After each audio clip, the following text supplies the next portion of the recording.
Hey, my name's James Nicholson. Welcome to my YouTube channel. In this video, I want to talk about buy-to-let investors are flocking to the north. I've got some data here from Hampton's estate agent, and they're sharing in this data the percentage of property purchases that are buy-to-let, how much that is down since the peak, and what areas are people investing in. It's not in the south at the moment.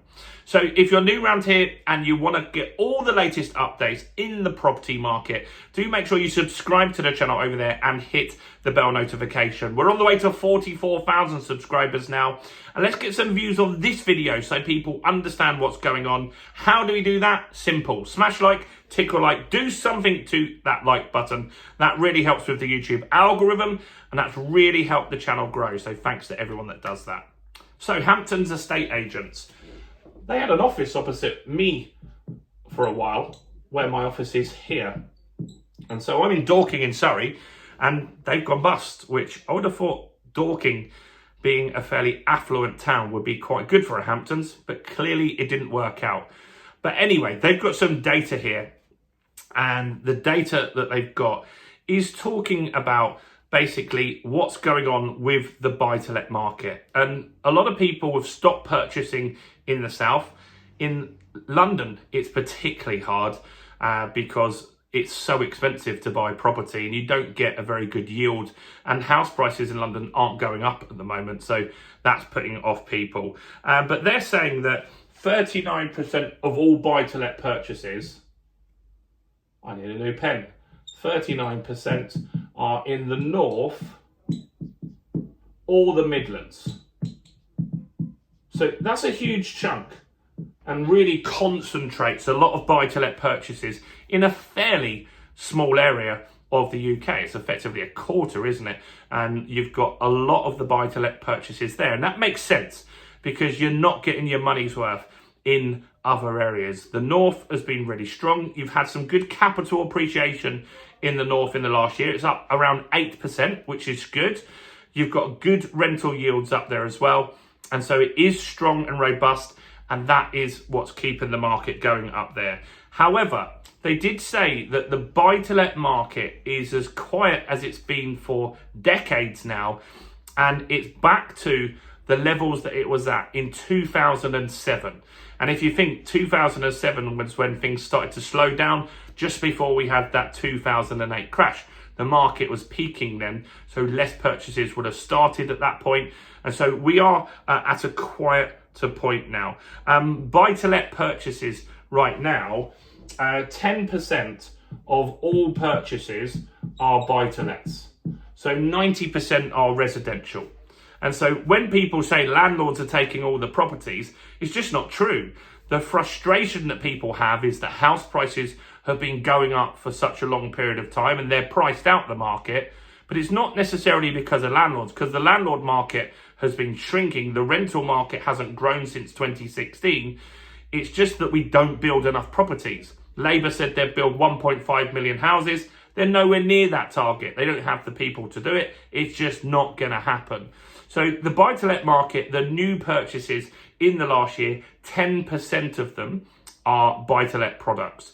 Now, how does that compare to another year that was busy? Well, in 2016, it was 16% of the market. 16% of the market. That's a big drop.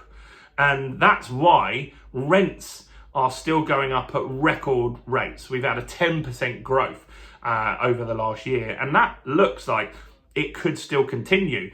I've done a video recently where I talked about rents going up because of the fear of the EPC rules, because of the fear of the renters' rights bills. Potentially they could go up if they put VAT on rent. That could whack your rent up 20%, which nobody wants. And so that is something to keep an eye on as well. Now, here's an interesting stat. So we're saying that 10% of all purchases over the whole of the UK are buy-to-let purchases, but in the north, it's 28%. So 28% of people up north are buying properties to rent them out. Even though properties are affordable, and you could buy a property if you were on a minimum wage job, if you lived in somewhere like Doncaster, a lot of people still like and choose to rent. So what's the hotspots? Let's give you the top 5 places that are doing really well with really good yields and stuff in the market at the moment. So in 5th place is Newcastle. Newcastle is doing really well. And so the average yields in Newcastle are 8.2%. Meaning you get a decent return on your rent in Newcastle. Gateshead, which is not far away, is slightly better as an area.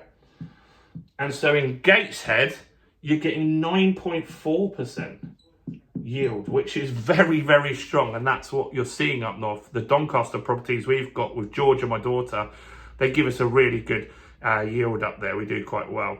Derby is a hotspot. So the yield isn't so good, but there's a lot of landlords buying in Derby, and it has been for a while. So the yields in Derby are 6.7%. But there's a lot of landlords purchased properties up there.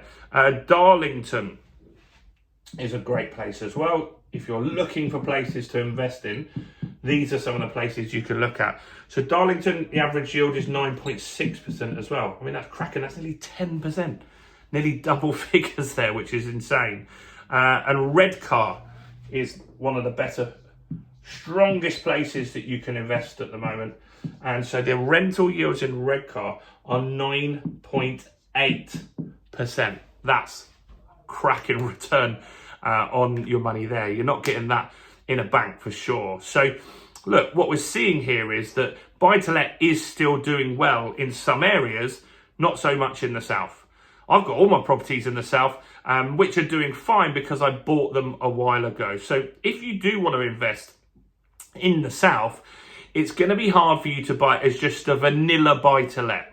What you need to look at in that scenario, which is what I do, is use a strategy called buy, refurbish, refinance, rent. That's where you take a property, like you can see the one I bought in the summer last year. I bought a studio flat that was in a mess. I bought it for 120 grand, spent around about 5 grand doing it up, and got it revalued only a few months later for £180,000. That gave me some built-in equity for the property. So a mortgage is only based off the 120 odd thousand that I initially purchased it from. And then what I can then do is get a decent rent and a decent yield on that property, which is what I've done.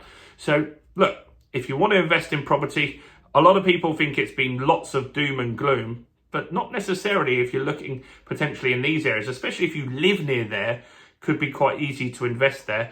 And in fact, I invest in Doncaster. It's not that hard. It's not that hard to do it. You get a team up there, people that can help you. A good estate agent can get all the people that you need to help you get that property sorted. Let me know, would you invest in any of these places, or do you invest in any of these places? What do you think? Let me know in the comments below. Do smash like and subscribe. Make sure you check out all the other content as well on the channel, including this video right here.